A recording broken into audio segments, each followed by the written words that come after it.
conferir um incêndio com um ônibus de turismo no norte do estado.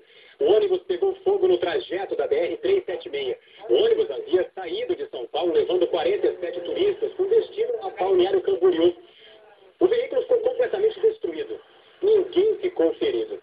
E olha só, enquanto nossa equipe estava lá acompanhando o atendimento ao incêndio, o repórter cinematográfico Cláudio Honor Ramos pegou um flagrante que poderia ter provocado uma tragédia. Veja só, este caminhão carregado de frutas ficou sem freio na subida e desceu desgovernado pela estrada. O motorista teve muita sorte, conseguiu desviar de outros carros e por pouco não bateu.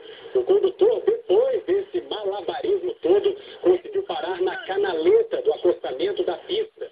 O único ferido foi o ajudante do motorista, que conseguiu pular do caminhão. Por sorte, também não se feriu gravemente.